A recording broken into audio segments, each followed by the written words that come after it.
If thy tongue wants use, subject me. I am unto thy whim a bondsman.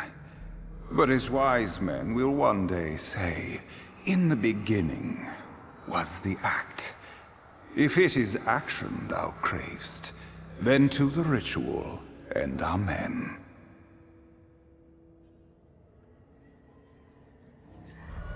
Dost see? Here is the table, and here the game. In this place, we play for souls. Here is my wager, the soul of Marikin. Thou dost hereby swear to act as final executor of thy late mentor's pact. In all trials or contests unresolved, wilt thou play on her behalf. Thou hast mine eye, by thy dead witch bequeathed.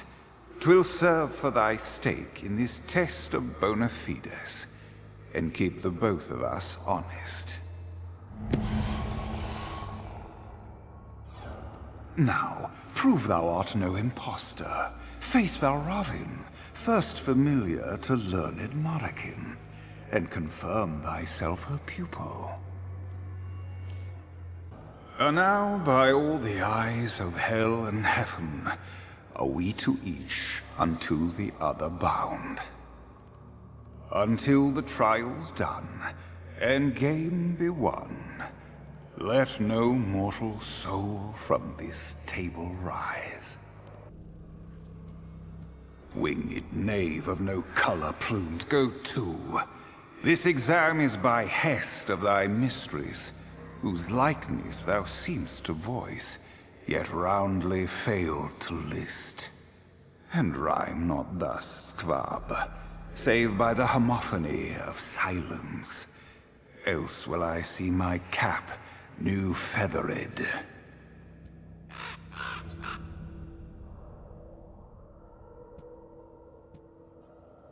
Content? We may commune in comfort now, if thou wilt. To me thou art the shape of joy infleshed. Oh, to match at last, sweet sinner to the sin. The late Marikin named thee her pupil. Shouldst thou by ritual trial prove thou art the one chosen by the witch, then like that box presently will I, and all the world, to thee ope. The second ritual test awaits, unless thou hast questions.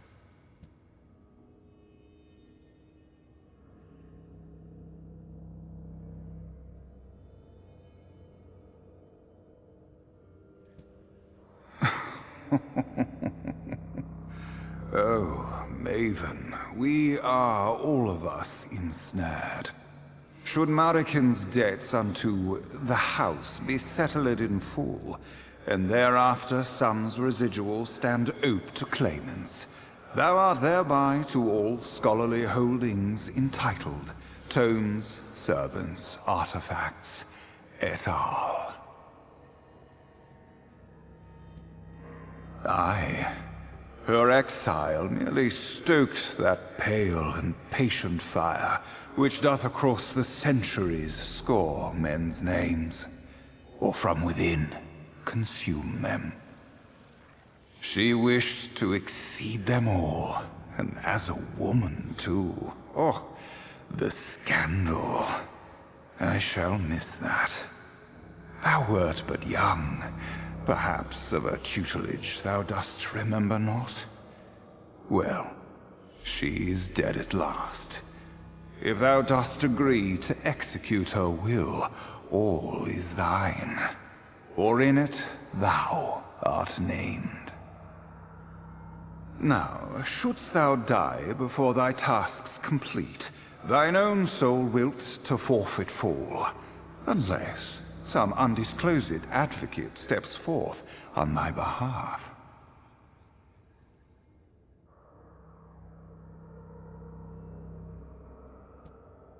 Oh, some of us hath seen too much.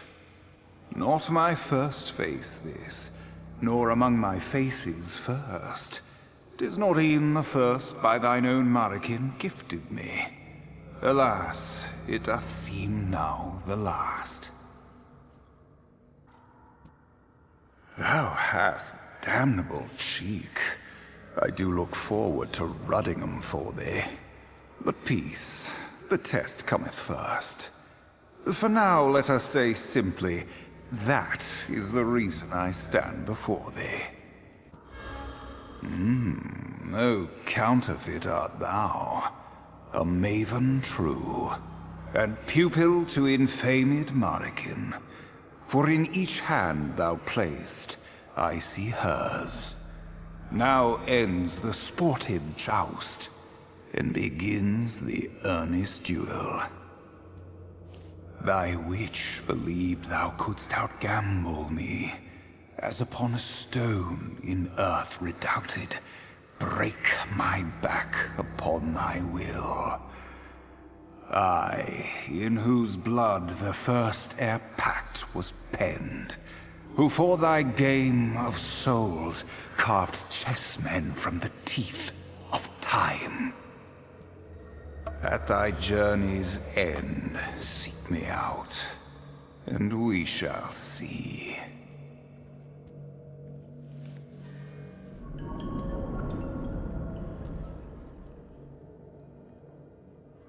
Prithee, visit my kinsmen in their exile, and shield them from my wretched curse. Thou needst not love them, but e'en the worst of us deserveth a happier fate than this. And, oh Maven, to speak me plain, 'tis thou alone whom I entrust to beat the devil. Mariken's Vanguard. In the game The Killing Stone, you play as the pupil of Mariken's Vanguard, the witch that was killed by the devil himself, and currently resides in a weird kind of doll or action figure where that is where her soul is, and you, Maven, have to go and play these games in order to get her soul back and to save her family from being taken by the devil himself. Other than just the devil, the one-eyed devil that you've seen earlier in the tutorial, you have other minions or general devils that will come and fight you or play against you for other souls. And currently what you see here is a kind of like cutscene with Mr. Chops barking at something inside of a tunnel. And Mr. Chops, the raven, and the black cat that you currently will see later on will give you different bonuses and boons that help you in the game and out of the game. And we'll get to that a little bit later.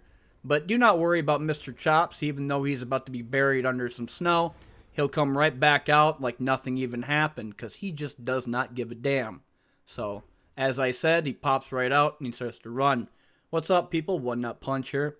I'm going to be talking about a card game called The Killing Stone. And I gotta say, man, this one is very hard for me to kind of comprehend, let alone talk about, because there's a lot of moving parts with this, and the mechanic for combat itself revolves around only 6 total creatures you can have on the board, while the other half of the devils that you fight also have 6 creatures on the board. But it's not like having it to where they, have a card game to where you could have 6 cards and then you have support stuff. This is the first minion that you fight other than the demon or devil. And I think this one's called Van or Vin, something like that. And he wants you to always play for souls. That's all you're doing the entire time. And this one is basically trying to save the son of the family that you're currently helping. So in this one, you have to have their inheritance, which is their cards that you have to currently use, not just your own deck, but theirs. And they'll have specific cards that are cursed, other ones that are actually pretty useful. And then you could have forges, which you can go and empower your deck. You can have packs to where you can get other cards and erase the ones that you currently have. You have other boons that will give you better alternatives or modifiers, and you can get banes, which will screw you over and help out the demons that you're currently fighting. You do have elite combats as well as just normal combats, but let's go ahead and talk about how actual combat works right now. So as stated earlier, you're trying to save Malthace Fangard, and that is the child that is currently laying on the table when you first start.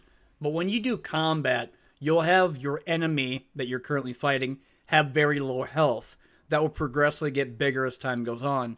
But you have the line on the middle that allows you to play 3 different creatures. And then on top of that, with the circle next to them, you could have 3 more.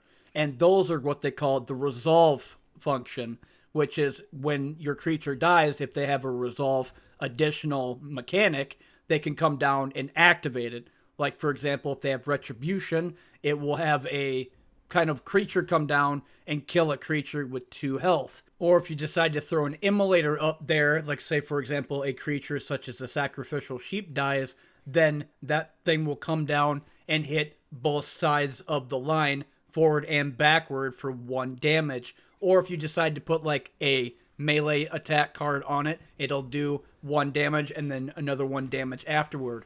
So as you've seen right there, it was a pretty easy game. However, that is not such the case for all of these games. And very many times I've had to restart it because of how difficult it could be. A lot of the games that you get into, especially the harder ones, you'll have basically to where it's a complete stalemate, where you keep throwing creatures out, they keep throwing creatures out, but they're going to eventually whittle you down to nothing because either A, you don't have a clincher card to deal with or creature card to deal with, or they just found theirs and they're about to end you with it. Getting back to the board just a little bit, they talk about boons as well, like sneak, to where you could have a creature such as the Immolator sneak past the line, which is the Killing Stone, the thing lighting up in the middle, and that can go behind the enemy lines, and you can attack the eye of the enemy and the creatures behind it, as well as the boons on the top left side of the screen. Other than that, you have the number 25, which is your deck. Above that is the action points, which is the blue one. The red is your health. And also above that is the eyeball orb thing that was basically inside your lantern. Whenever that gets hit, that will take HP damage, and if it goes down to 0, you'll lose. Similar on the other side of the spectrum, you have the eye of theirs, HP, the yellow is their action points, and their deck is the number 2. Then you have your hand in the middle, and then you'll get your cards reshuffled from the discard pile. Once the draw pile is out of cards, it'll reshuffle the discard into the draw pile. But sometimes if you do get a Bane, you might take 2 HP damage when that happens. So I wouldn't recommend using that specific Bane if that actually happens to you. Instead, I normally go with max 2 HP on the enemy full-blown health, or if you give 2 max HP to different characters, they will be a little bit more difficult to deal with and a little bit longer, but if you know how to play with whittling down a lot of the higher end creatures with Spark, which is a spell that does 1 damage and costs 0, as well as switching out the weaker creatures for something stronger, or if you decide to use a spell that gives you +2/+2 for your HP and your attack, then you should be able to get pretty high up there and one-shot some of these enemy fights. But then again, as I said, that depends upon the cards you get.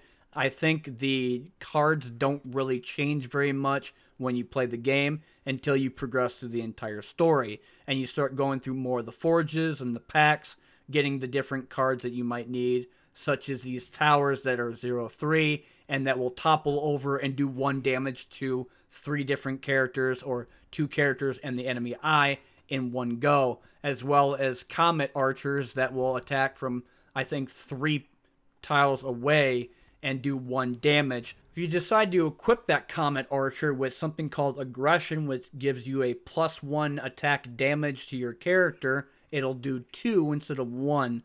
And as I stated earlier, if the Comet Archer or anything around it dies that has something like that, that goes with it. If it's a creature that's above that character, when it dies, it'll come down and be in the line of the Killing Stone.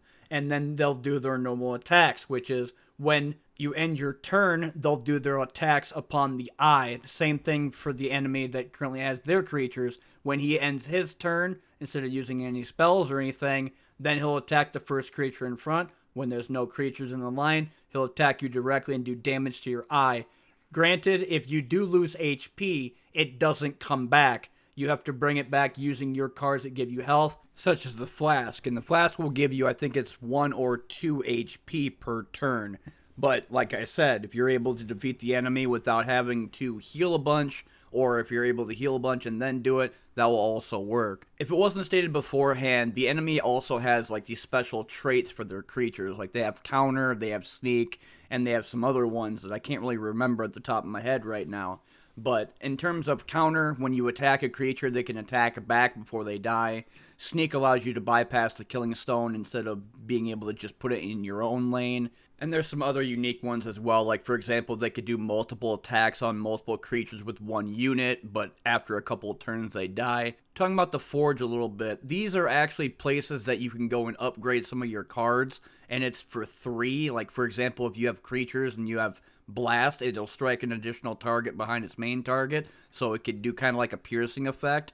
Other times it'll be able to do full sneak for all of them, and then you could do like maybe 2 extra damage. Other ones will allow you to gain energy, and so on and so forth. So if you're looking for a decent Forge, highly recommending putting them in either a couple of weak monsters together, or a stronger one like a 2-3, and that'll give you like probably more damage on hit.